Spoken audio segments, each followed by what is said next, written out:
All right, we're now delighted to have with us Irene Khan. She's the United Nations Special Rapporteur on Freedom of Expression. Thank you so much for joining us. First of all, how shocking is it for you, not only the fact that Israel has killed al-Sharif and these 5 journalists, but it's killed them and is openly boasting about it? Well, it's absolutely outrageous. I was in touch with NS a few weeks ago. I, in fact, issued a press release at that time exposing what I thought was the tactic of the Israelis. You know, they start the smear campaign, he's part of Hamas and so on, and then the journalist gets killed. And that was what they were laying the grounds for at that time. And it's pretty clear, the timing of it, just after the announcement about the Gaza city, and the way in which he was killed, with prior warning, with hints, but no evidence ever put forward that he was anything but a journalist. And I think Israel must have an independent investigation now and must allow international media in to verify what is happening. Do you believe Anas was deliberately targeted in order to silence him before, so the world doesn't see what might unfold in Gaza City with a new Israeli operation? Of course, I have no doubt about it, because it was very, very clear, the messages that they were sending him earlier, about which he had spoken to me, and his own letter. He sent a message to me after I issued the press release saying that he was totally committed to reporting the truth, and he would continue to do that, knowing the danger that he was in. For someone like that, Israel, of course, had only one answer, and that was killing. And that is what they did. And they have done it in other cases too. His is not the first, and I'm afraid it will not be the last either, unless the world speaks up. There hasn't been much accountability, has there, for the killings of journalists, for killings of key members of civil society, or the many innocent civilians who've been killed in what international human rights organizations, even Israeli human rights organizations, now call a genocide. Do you think key world powers are deliberately dropping the ball on accountability? Well, what is happening in Israel in Gaza by any measure is now genocide. Let's admit that. And the world silence is not going to do any good for the peace and stability of that region or around. I hope that the little signs that we are now getting from France, from the UK about recognizing Palestine is only a first step, but that is a long-term issue that they are putting on the table now of a political solution. People are dying now, journalists are being silenced through assassination of the kind that we have just seen. Children are starving to death.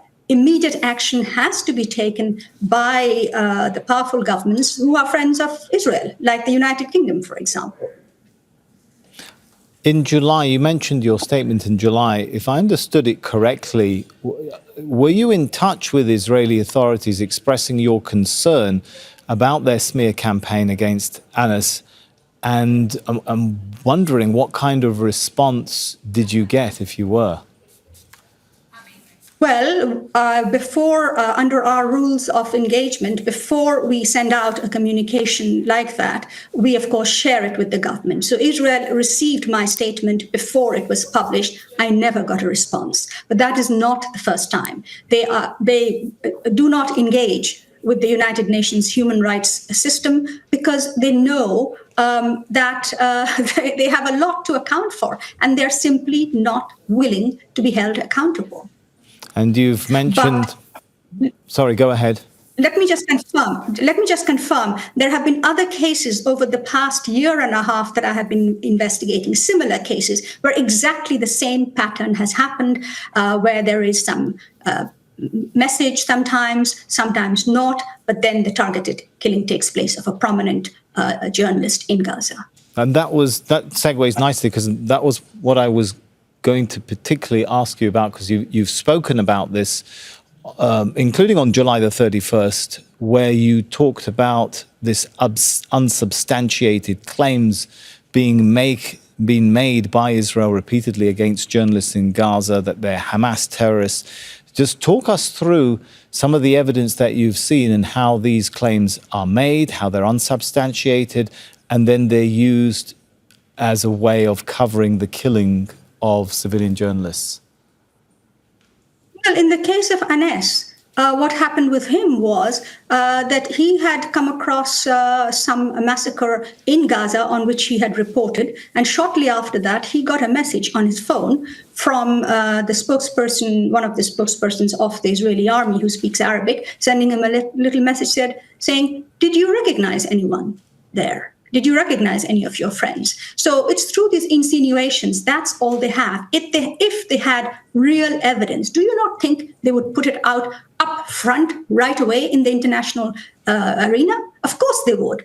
But why are they not doing that? Because they don't have that evidence.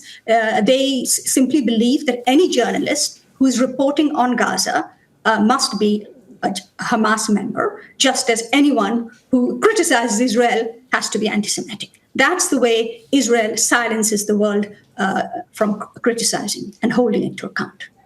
Irene, I'm sure a lot of viewers will be watching this interview sharing your frustration that over the lack of international action. What is it that surely some bodies of the UN action that they can take? Where do you go to from here, in other words? Can you refer this or make a request for the General Assembly or a UN Commission of Inquiry? Is there any avenue, in other words, open for international action? Well, there is an international commission of inquiry. There is a special rapporteur on Palestine who, as you know, has been sanctioned by the US.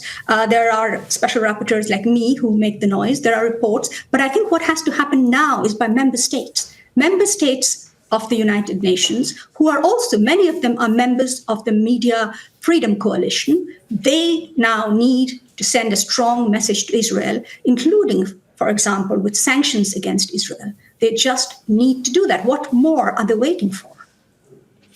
If this goes without any accountability, what is the message that is being sent not only to all Palestinian journalists, but to other governments, authorities, regimes around the world, and how they can treat journalists? Is a new low being set here in a government deliberately killing a journalist and saying, "I deliberately killed the journalists"?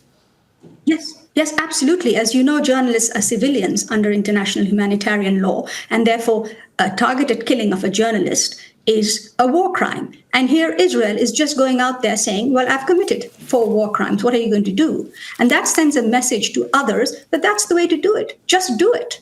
And there will be no accountability for that. It's a very bad message for journalists, because we live in a world where information is valuable. What NS was doing was for me, for people like me, people around the world who have a right to know what's happening in Gaza, who want to know. So they are fulfilling a public function, and that needs to be recognized by the member states.